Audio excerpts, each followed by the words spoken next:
As the head of the church, Jesus Christ, En tant que le chef de l'Église, Jésus-Christ donne des avertissements très sérieux aux 7 églises dans Apocalypse 2 et 3. Nous avons étudié cette série de sermons sur les 7 églises et nous avons examiné ce que ce message voulait dire pour eux à l'époque. Pas seulement nécessairement décider sa signification prophétique, on fera cela plus tard, mais ce que cela signifiait pour les gens de l'époque, ce que nous avons examiné, ce que nous connaissons de ces gens-là à partir de la Bible ou d'autres sources historiques, et nous essayons d'examiner ce que ces gens étaient, comment ils étaient, quels étaient leurs problèmes et leurs points forts, et qu'est-ce que ça voulait dire pour eux. C'était très personnel lorsqu'ils ont reçu ces lettres. Qu'est-ce que ça voulait dire pour eux quand ils ont reçu ces lettres?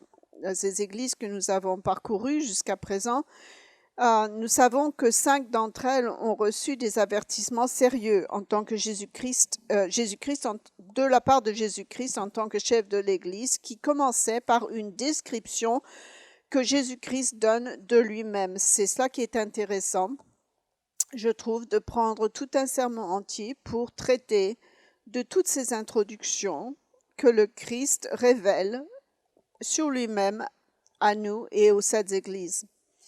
Il a dit à ceux de l'église d'Éphèse de se repentir et de revenir à leur premier amour, à moins que j'enlève vous savez, c'était une église qui, doctrinement, ils étaient corrects. Ils avaient tout ce ils n'avaient pas permis aux fausses doctrines d'entrer dans l'église. Et pourtant, ils avaient perdu leur premier amour.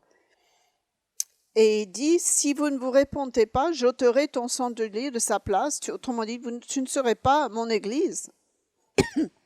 Il dit à Pergame de se repentir, à moins qu'il va revenir. Et il dit qu'il les combattrait à Pergame avec l'épée de sa bouche, s'ils ne se repentent pas. Et vous savez que, sauf pour Smyrne, c'était la seule église qui n'a pas reçu un avertissement et ils ont simplement reçu l'instruction de retenir la vérité malgré leur grande pauvreté et la persécution. Ah, très bien, la seule église qui n'a pas de correction est celle qui était tuée et persécutée. Il a parlé à l'église de Thyatire que s'il ne se rependrait, il tuerait ses enfants. Cela ne s'adressait pas au monde, c'est pas à la bête, c'est les paroles de Jésus-Christ adressées à son Église, à nous.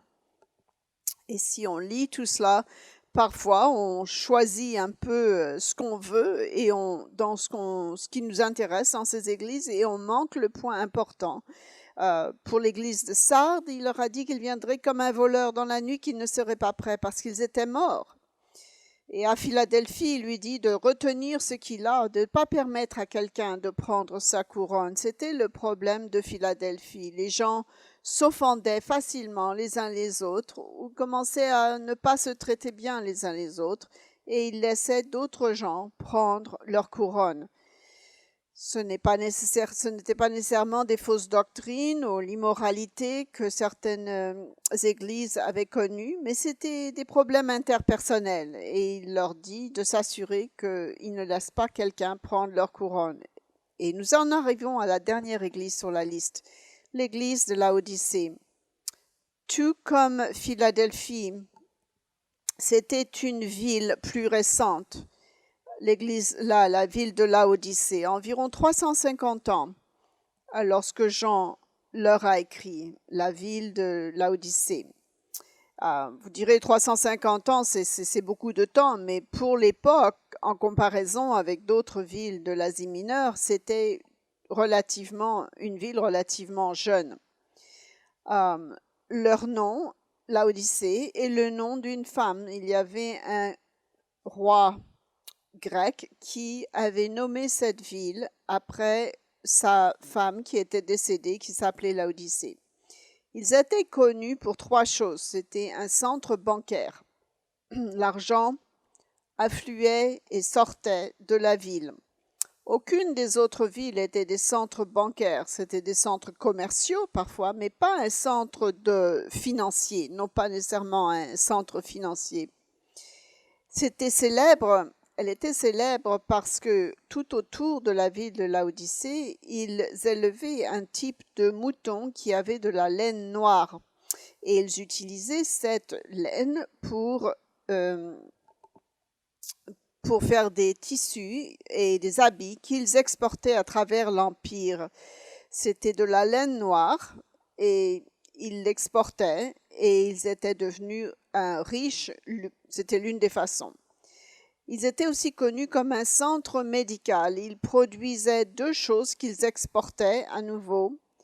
C'était un baume pour les yeux et un autre pour les oreilles. Et ils exportaient ça à travers le monde de l'époque. Et à l'époque de l'Odyssée, sur les effigies, il y avait souvent sur leurs pièces de monnaie, il y avait souvent une effigie de César. Mais ils pouvaient avoir des personnes locales également. Ils ont trouvé dans la ville de Laodicée des pièces avec l'effigie de leur docteur. Donc c'était un centre médical et ils avaient des docteurs très, très fameux. Le message, donc reportez-vous à Apocalypse 3 et examinons le message à l'église de Laodicée.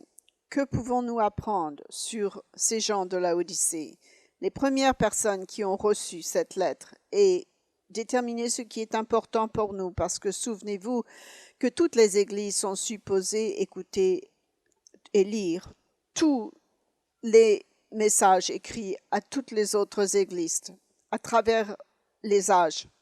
Ces attitudes sont et peuvent et sont se trouver dans l'Église de Dieu à n'importe quel moment. J'ai eu des congrégations en tant que pasteur, je vous assure que j'ai vu ces attitudes, les plus et les moins, les points forts et les défauts de plusieurs de ces églises à travers une seule congrégation.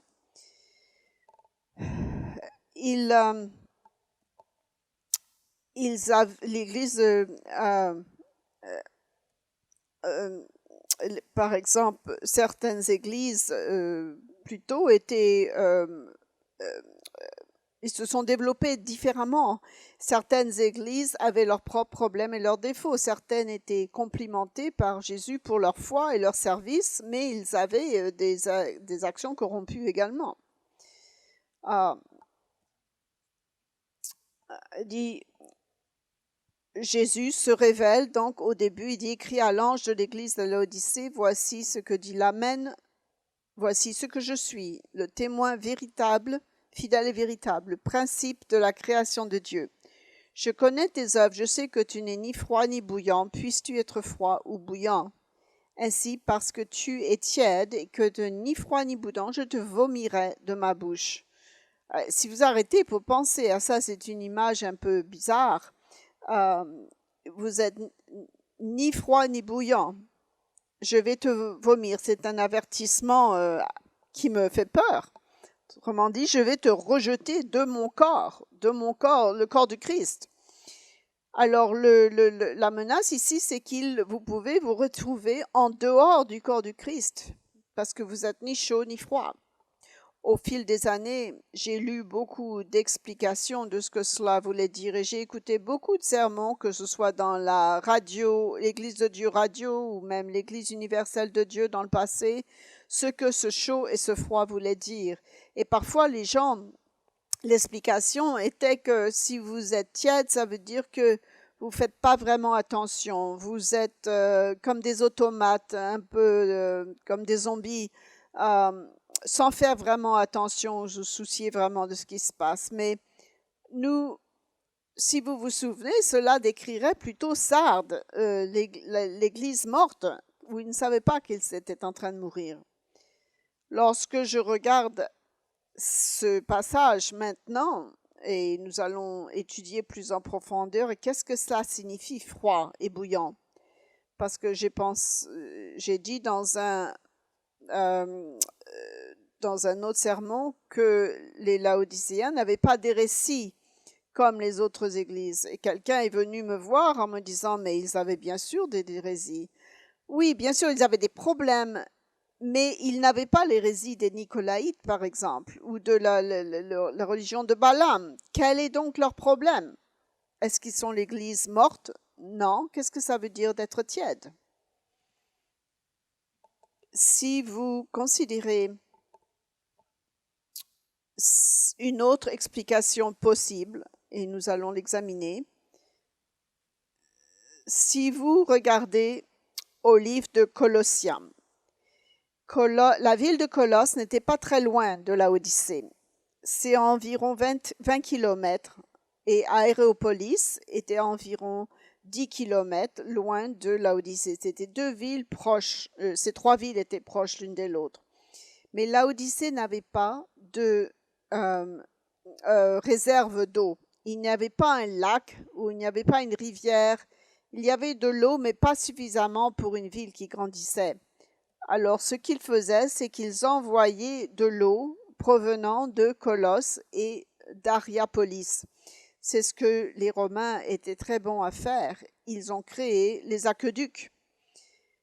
Et si vous pensez à transporter de l'eau pendant 10 kilomètres pour passer à travers des vallées et des petites montagnes, ils ont bâti les aqueducs de façon à ce que s'ils étaient bâtis d'un côté, ça poussait l'eau en avant et pour en arriver, pour autant que l'eau était pompée de l'autre côté, ça passait sur ces aqueducs et Colosse était à environ 20 kilomètres. Ils amenaient donc de l'eau. Les personnes riches avaient des capacités d'avoir de l'eau directement dans leur maison. Les eaux venaient de deux sortes d'eau. L'une était une eau très froide et l'autre était une eau très chaude. Probablement des sources minérales qui sortaient de la terre. Et l'eau qui sort directement du sol n'est pas toujours très bonne, a un goût un peu différent. Et l'eau froide, l'eau chaude qui passe pendant des kilomètres sur des aqueducs et qui était arrivée dans ces espèces de piscines à Laodicée, c'était renommé pour avoir vraiment mauvais goût. C'était tiède, ça n'avait pas bon goût après avoir passé sur la pierre pendant des kilomètres. C'est pour ça que cette image de vomir avait probablement un écho pour les gens de Laodicée, parce que peut-être que parfois, quand ils goûtaient leur eau, probablement, ça leur donnait envie de vomir. C'était inscrit dans les données historiques que cette eau n'avait pas du tout bon goût.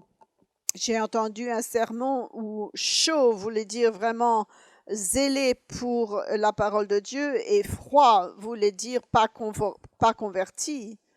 Le problème avec ça, c'est que si j'avais une grosse bouchée d'eau chaude, je devrais le rejeter immédiatement de ma bouche parce que ça me brûlerait. Donc, on peut faire des analogies qui marchent dans notre tête, mais moi j'essaye de comprendre ce que ça voulait dire pour ces gens à l'époque.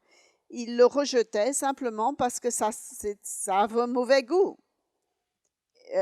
Si vous allez pour des conditions de santé, vous allez dans des sources thermales chaudes, c'est agréable, n'est-ce pas? Mais si vous le mélangez avec de l'eau froide, c'est tout ce qu'ils avaient à boire, mais ça n'avait pas bon goût. Donc, nous devons comprendre ce que cette tiédeur signifie. Pourquoi est-ce qu'il décrit cela comme de la tiédeur? Allons au verset 17. Souvenez-vous, je te vomirai de ma bouche, je vais te rejeter. Ça n'a vraiment pas bon goût. Leur réaction du Christ, c'est que tu as mauvais goût dans ma bouche. Parce que tu dis, je suis riche, je me suis enrichi et je n'ai besoin de rien. Et parce que tu ne sais pas que tu es malheureux, misérable, pauvre, aveugle et nu. Il serait facile de retrouver un Laodicéen si vous voulez chercher quelqu'un qui est tout nu et qui est riche et aveugle. Mais bien entendu, ce n'est pas une description physique, nous comprenons très bien cela. Spirituellement parlant, ils se considéraient eux-mêmes et disaient « Je suis pas mal, je suis riche, je peux voir, j'ai des vêtements de justice. » Et voilà leur problème, la propre justice.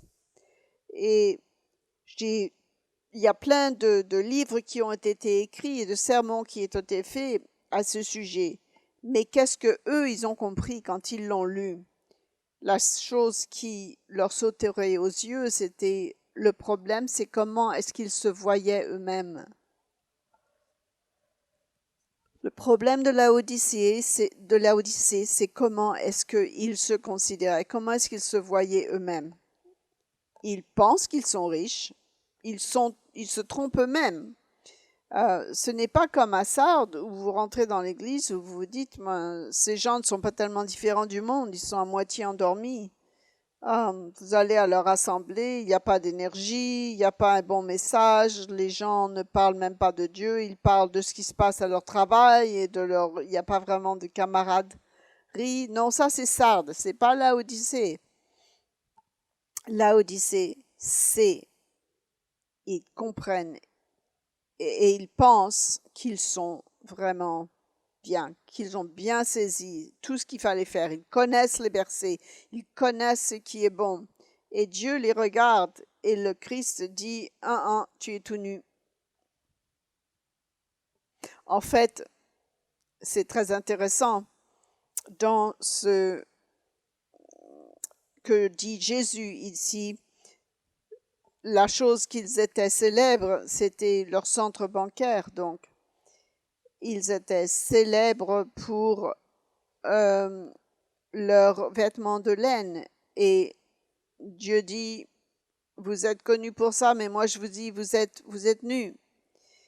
Et il leur dit qu'ils sont aveugles, alors que dans leur ville, ils fournissaient des baumes pour les yeux.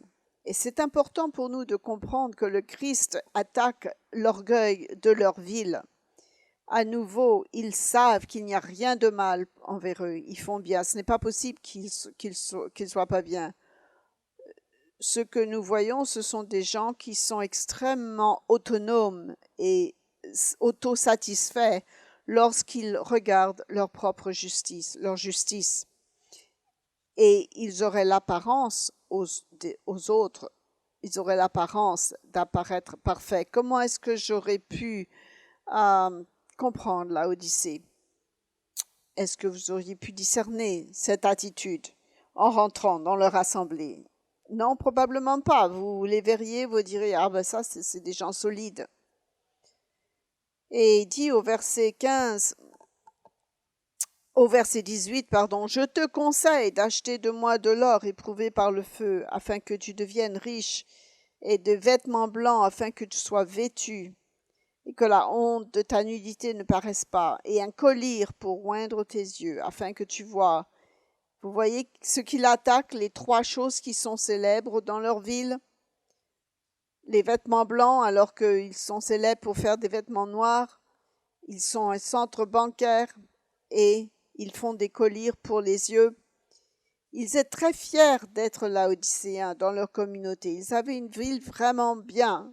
Et je pense que cela est important pour nous, pour les Américains, parce que parfois on impose dans la Bible des idéaux américains qui ne sont pas vraiment épelés comme ça dans la Bible. On pense que nos valeurs américaines sont les meilleures parce que c'est un bon endroit à vivre, etc. C'est un bon endroit à vivre, c'est vrai, mais il faut faire très attention que juste parce que nous avons certaines personnes ont des richesses ou parce que l'Amérique est encore puissante ou la science dont nous sommes fiers, n'est-ce pas? Cela ne veut pas dire qu'on impose nos valeurs dans ce qui est dans la Bible.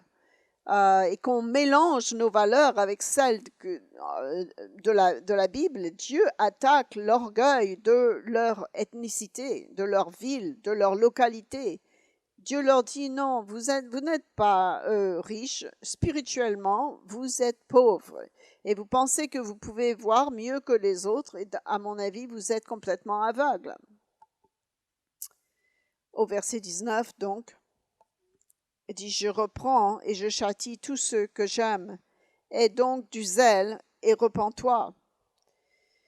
Voici, je me tiens à la porte et je frappe. Si quelqu'un entend ma voix et ouvre la porte, j'entrerai chez lui, je souperai avec lui et lui avec moi. Cette affirmation ici, nous pouvons la lire trop vite et complètement manquer ce que Jésus-Christ dit. Voici l'Église d'un groupe de gens qui pensent avoir bien réussi, avoir tout pour eux. C'est la façon dont l'Église de Dieu devrait ressembler. C'est ce qu'ils pensent. Mais le problème, c'est que Jésus-Christ n'est plus dans l'Église. Il est en dehors de l'Église et il frappe à la porte et ils ne peuvent même pas l'entendre parce qu'ils s'entendent très bien entre eux, ils ont tellement du bon temps. Ils ne peuvent pas entendre que le Christ est en dehors du bâtiment et qu'il frappe à la porte. Il essaye d'entrer, il n'est même pas dans la maison. C'est l'image que Dieu nous donne de son Église de Laodicée.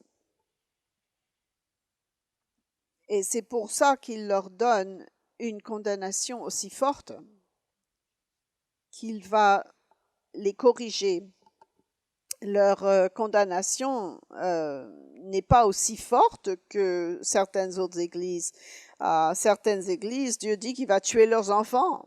Mais toutefois, le Christ leur dit, je vais vous corriger parce que vous allez devoir changer et vous repentir.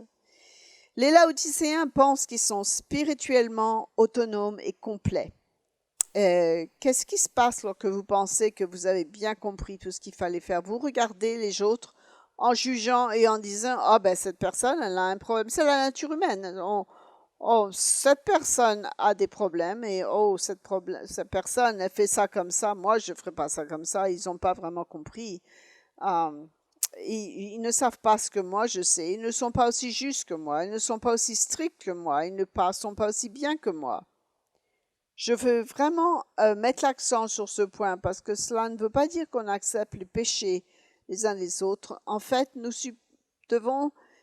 sommes supposés aller confronter quelqu'un qui a un gros problème. Si quelqu'un est alcoolique, par exemple, en tant que frère, nous sommes supposés aller lui parler et essayer de les ramener sur le bon chemin. Maintenant, cela ne veut pas dire que nous ignorons les péchés des uns des autres ou que nous ignorons ce qu'est le péché dans le monde. Vous pouvez dire « Ah, on aime tout le monde, alors ça n'a pas vraiment d'importance, n'est-ce pas ?» Et c'est le christianisme du nouvel âge qui dit que ce qu'on fait n'a pas d'importance. Et n'importe qui a lu Matthieu, Marc, Luc et Jean savent très bien que c'est l'opposé de ce que le Christ a enseigné. Parce que soit ce que Jésus-Christ a dit est vrai, ou bien alors il est fou. Les chrétiens, parfois, lisent ce que dit Jésus et l'interprètent d'une façon complètement différente. Il a condamné certaines choses et il est le Fils de Dieu et il est la seule façon d'arriver à Dieu. Et maintenant, dans le christianisme du Nouvel Âge, ils vous disent que tous les chemins mènent à Jésus-Christ, n'est-ce pas? Mais c'est pas ce que le Christ a dit. Il a dit qu'il était le chemin et la vie, qu'il était le seul par lequel on pouvait être pardonné et qu'on pouvait être sauvé. Soit il a dit ce qu'il a dit et c'est vrai, ou bien alors il était fou. Et ce qu'il dit aux églises ici, c'est que les Laodicéens regardent à tous les autres chrétiens et ils se mesurent les uns les autres, ils se comparent les uns les autres parce qu'ils sont tellement autonomes spirituellement et très satisfaits de leur propre état spirituel. Être autonome est une bonne chose pour travailler, pour bâtir un pays avec des gens qui sont forts et qui sont autonomes, c'est bien. Mais spirituellement, vous ne pouvez pas être autonome. La même définition même d'être spirituel empêche le fait qu'on soit autonome parce qu'on doit dépendre de Dieu. C'est la seule façon de le faire. Vous et moi ne sommes pas autonomes spirituellement. Que savons-nous sur Laodicée? Pas grand-chose. On pourrait commencer à voir quels étaient leurs gouverneurs et quelles étaient leurs armées qui ont envahi Laodicée. Mais dans Colossiens chapitre 4,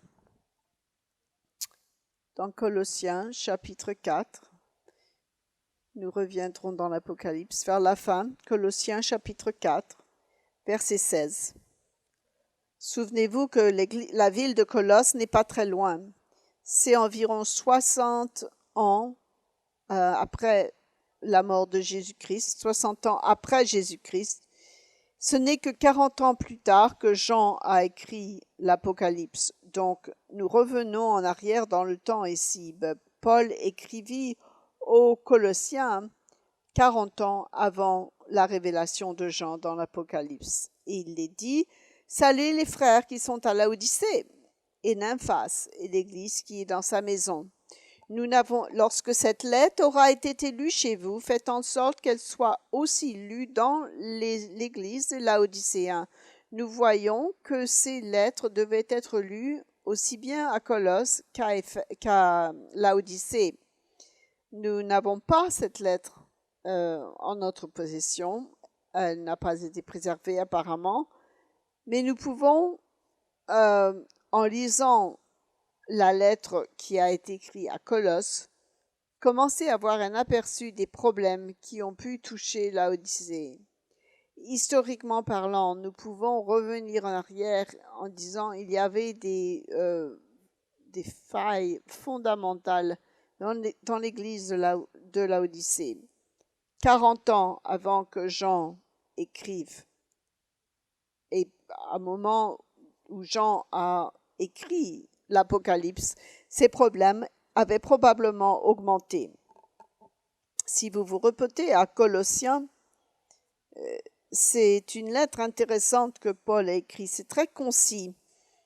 Certaines de ces écritures ne sont pas si précises que ça. Si vous allez au verset 1, vous verrez que le chapitre 1 de Colossiens, c'est un chapitre qui explique de façon très complète ce que Jésus-Christ. Il fait 4 points importants dans Colossiens 1. Tout d'abord, Jésus-Christ est le premier-né des morts. Jésus-Christ est le Créateur. Il a existé avant de venir sur la terre. Jésus-Christ est la tête de l'Église. Il met l'accent là-dessus. Souvenez-vous, la semaine dernière, je vous ai demandé de vous rappeler que l'Église de Philadelphie avait la clé de David, c'est-à-dire qu'ils se soumettaient à l'autorité de Jésus-Christ dans leur ville.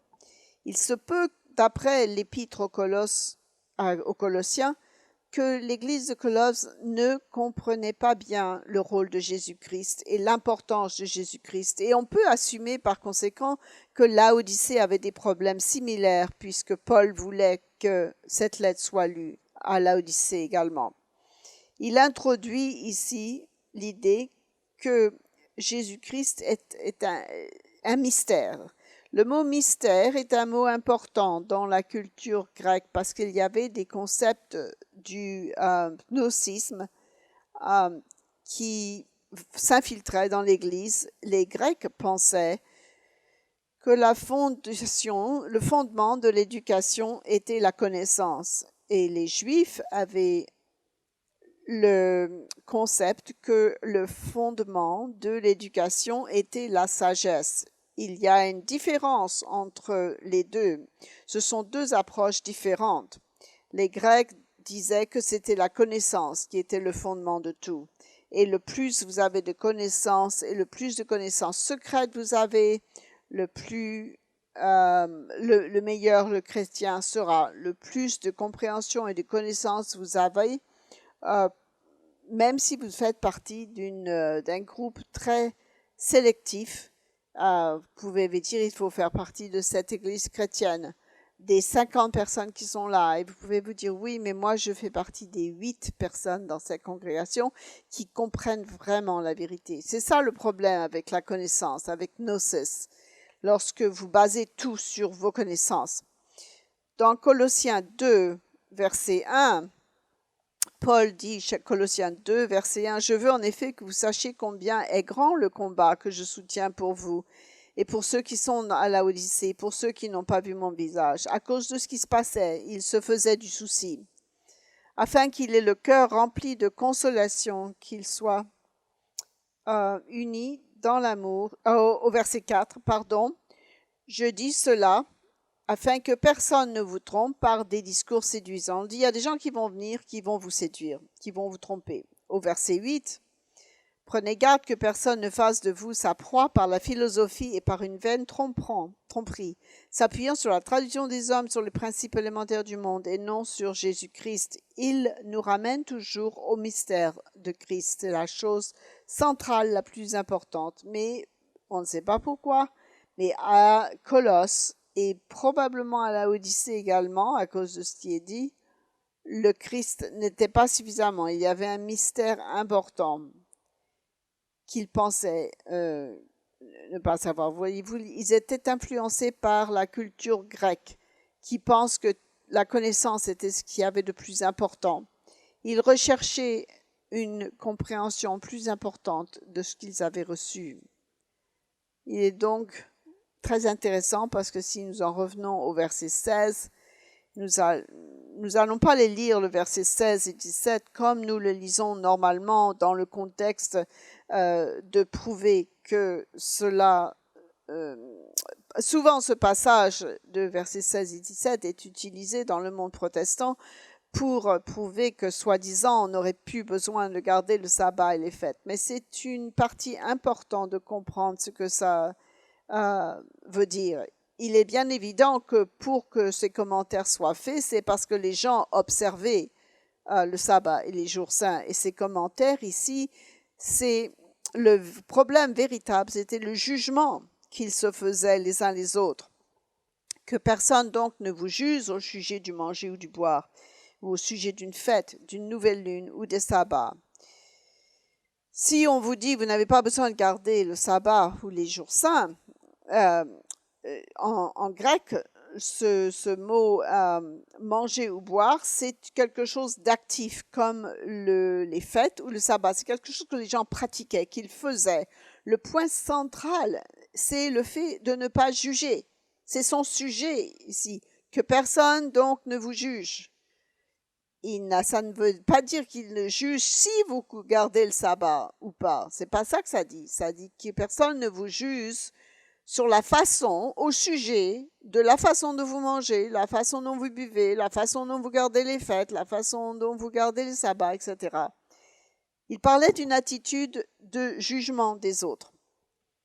Il dit que personne, au verset 17, sous une apparence d'humilité, par un culte des anges, ne vous ravise à son gré le prix de la course, tandis qu'il s'abandonne à ses visions. Il est enflé d'un vain orgueil par ses pensées charnelles.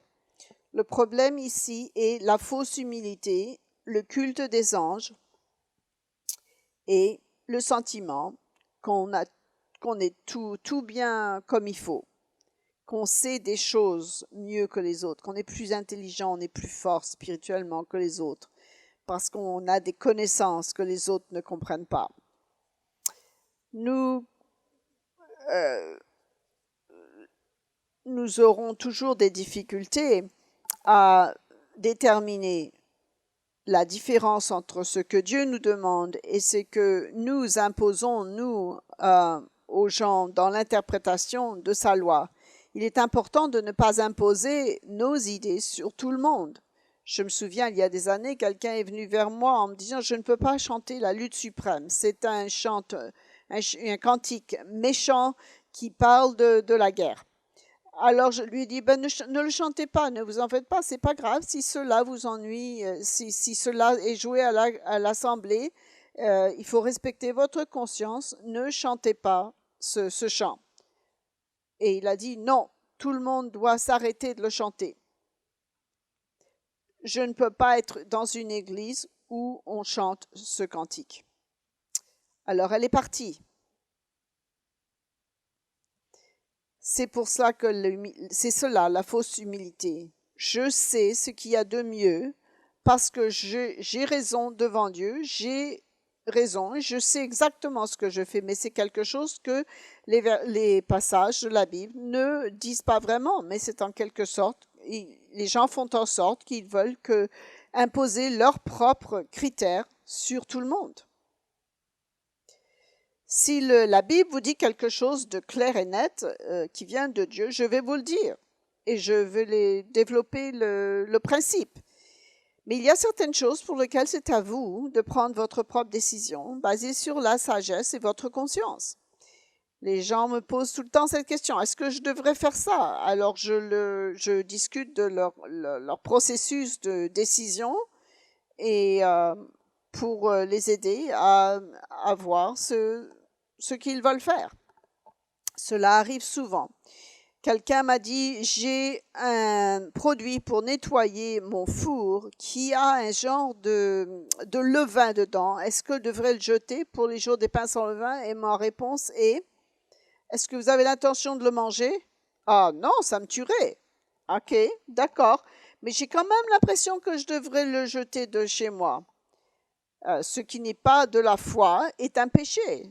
Je vais t'aider à aller le jeter. C'est pas de problème si vous voulez le jeter.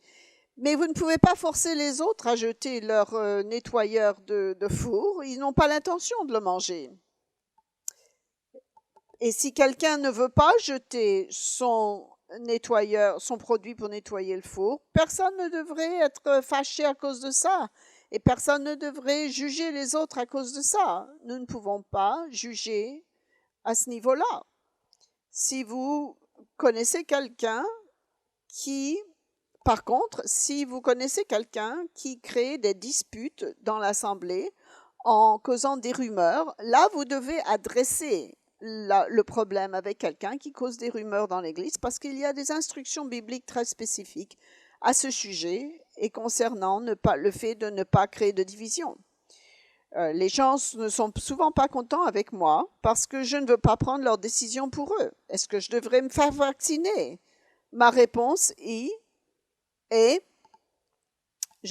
personnellement, je voudrais éviter de prendre des vaccinations qui ont des souches de fœtus. Il y a peut-être un problème moral là-dessus. Est-ce que je devrais les prendre? Et les gens me disent, est-ce que moi je devais les prendre? Et je leur dis, c'est votre opinion, c'est pour moi, pour ma conscience, ça me dérange, mais c'est juste mon opinion. Je ne suis pas un médecin. Si ça ne vous dérange pas votre conscience, c'est à vous de prendre cette décision. Certaines personnes le font, certes d'autres personnes ne le font pas, et on ne peut pas se juger là-dessus. Mais à l'Odyssée, ils le feraient. Ils se jugeraient les uns les autres comme si c'était des gens mauvais pour prendre leurs propres décisions selon leur conscience. Voilà l'attitude. Ils étaient riches, ils pensaient qu'ils savaient tout. Et beaucoup de commentaires manquent ce qui est évident. Je suis riche et je n'ai besoin de rien. Autrement dit, ils n'ont pas besoin de conseils. Ils savent exactement ce qu'il faut faire. Ils avaient des connaissances spéciales. Le culte des anges a toujours été un petit peu un problème dans certaines églises au fil des ans dans l'histoire. Il y avait des situations où les gens essayaient de parler aux anges ou de prier aux anges. Et les gens m'ont dit, un ange a aidé mon fils à faire un but dans son match. Il y a un film là-dessus, on voyait des anges qui aidaient un joueur. J'ai jamais vu ce film-là, mais je me souviens, mon fils l'avait vu, ce film.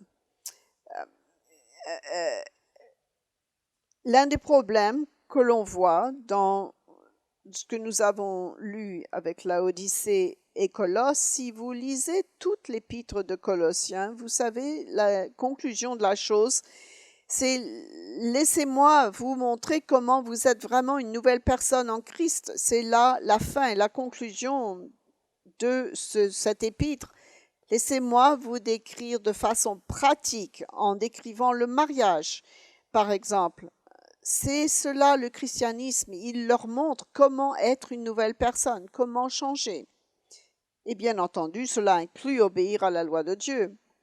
Donc nous voyons que cela est écrit en 60 après Jésus-Christ et Jean, 40 ans plus tard, écrit ces choses parce que nous voyons ces choses de Laodicée décrites pour ce qui est de l'église de Colosse. Ils se jugeaient les uns les autres.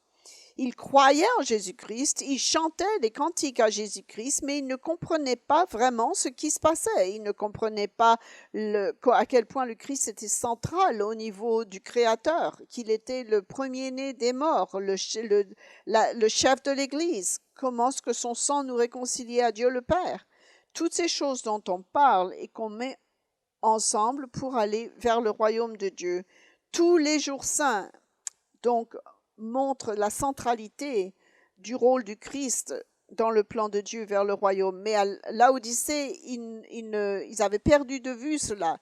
Ils étaient satisfaits de leur propre justice, de leur connaissance, et ils se jugeaient les uns les autres. Cela ne venait pas d'une attitude négligente, d'une attitude qui disait qu'ils ne se souciaient pas.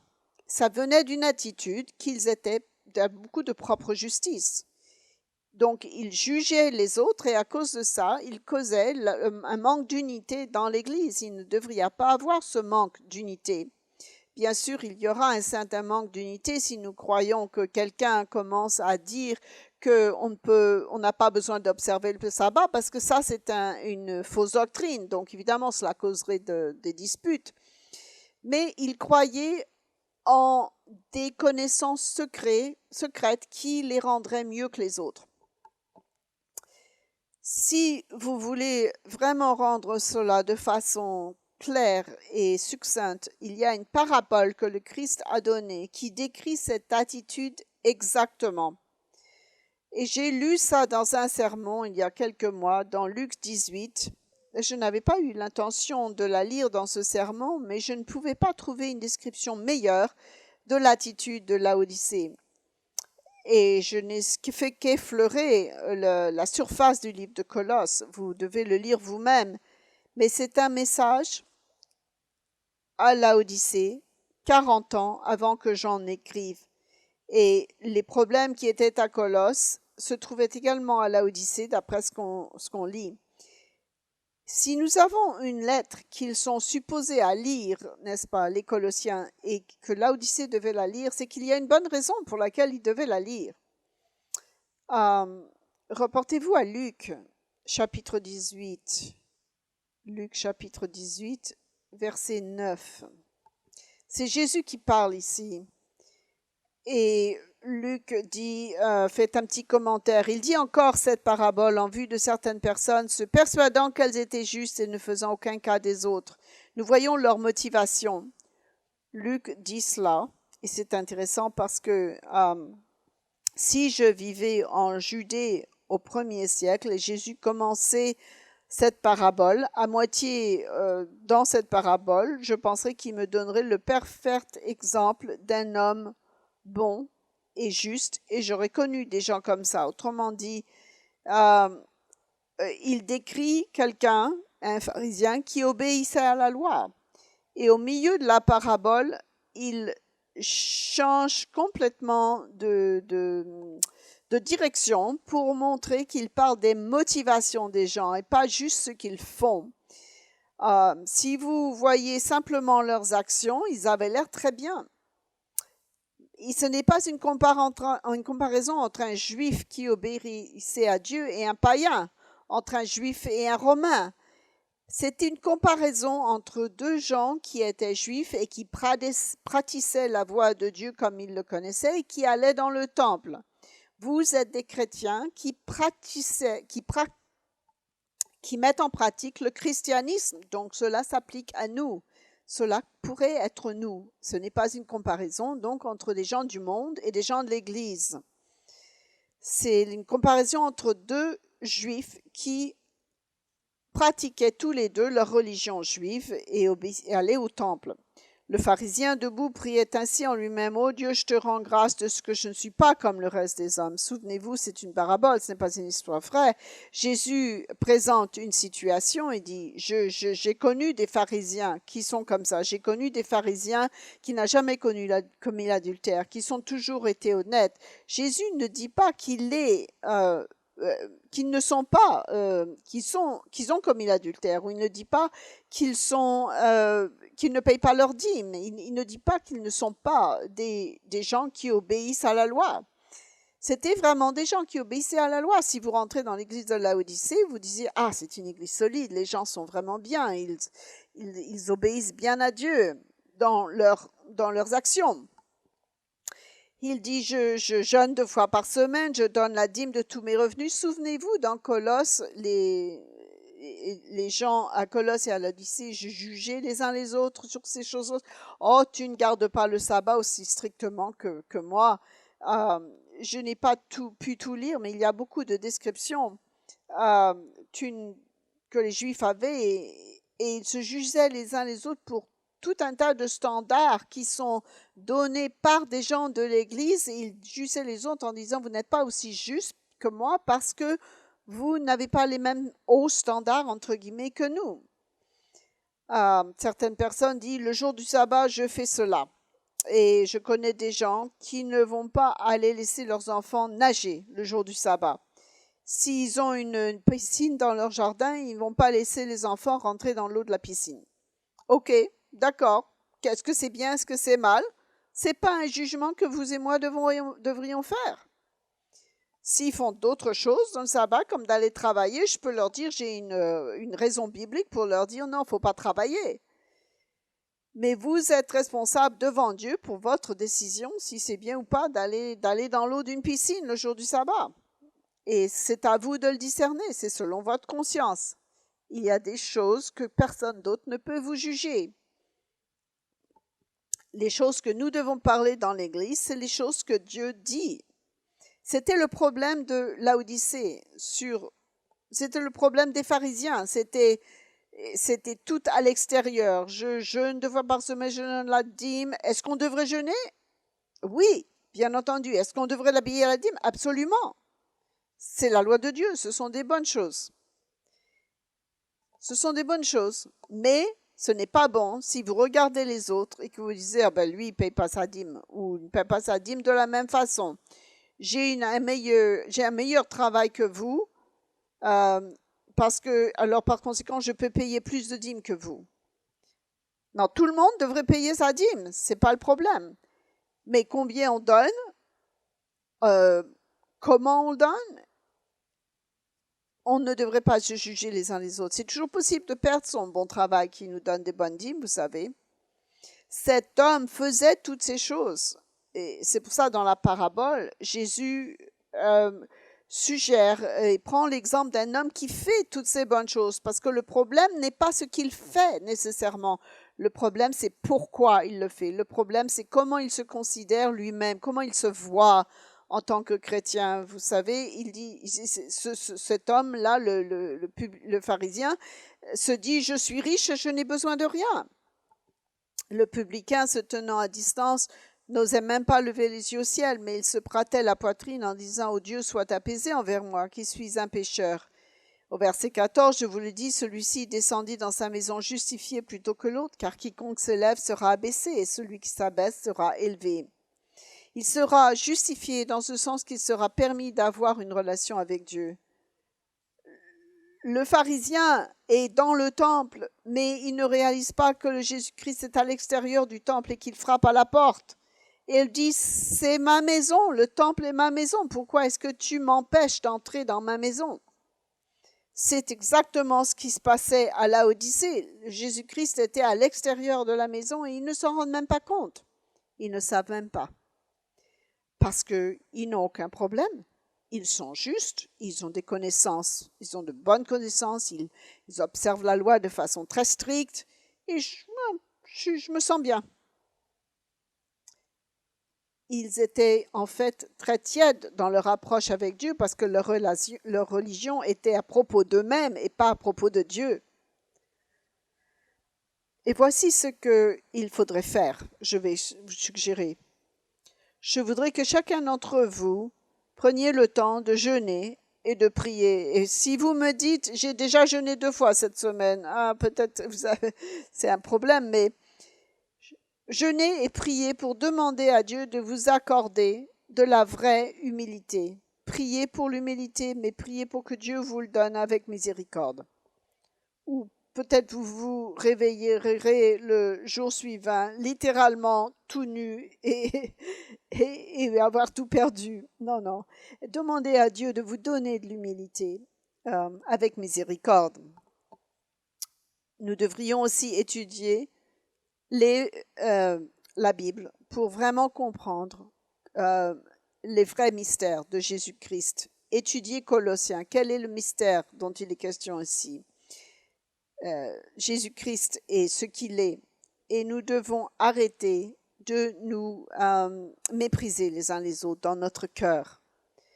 Souvenez-vous, les pharisiens ont confiance en eux-mêmes, mais ils ont un peu de mépris pour les autres qui ne pratiquent pas aussi bien.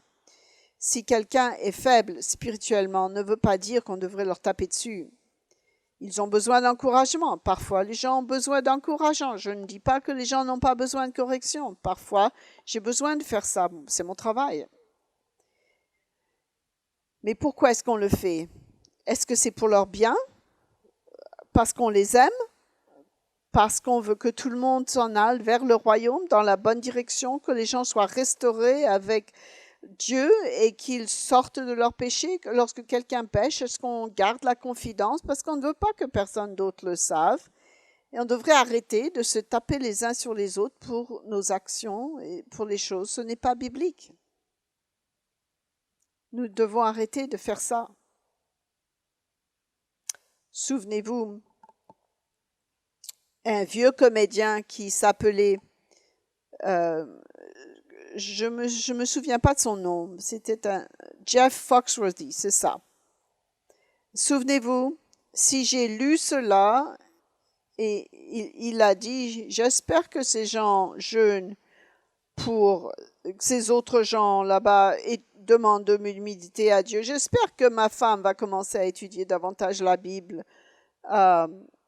Et si vous commencez à penser à toutes les choses en entendant ce sermon que les autres devraient faire pour être meilleurs, peut-être que vous avez le problème de Laodicée. C'est ça le problème de l'attitude de Laodicée. Ils ne peuvent pas le voir, mais ils le voient très bien chez les autres. C'est pourquoi il faut le tourner, cette examination, sur nous-mêmes. C'est pour ça que Dieu leur promet dans Apocalypse 3 au verset 21, il dit aux gens de Laodicée, Apocalypse 3, verset 21, à celui qui viendra, je le ferai asseoir avec moi sur mon trône, comme moi j'ai vaincu, je me suis avec mon Père sur son trône. Vous voyez, il est moins négatif qu'avec certaines autres églises. Il dit que celui qui a des oreilles entende ce que l'Esprit dit aux églises. Il y a beaucoup plus de détails dans Laodicée. Pour bien comprendre le problème de Laodicée, étudiez Colossiens, commencez à jeûner et à prier pour l'humilité. Nous avons maintenant traité l'enseignement biblique sur les 7 églises. On a un autre sermon dans la série que je vais faire dans le futur où nous regarderons le contexte plus large prophétique de Apocalypse 2 et 3.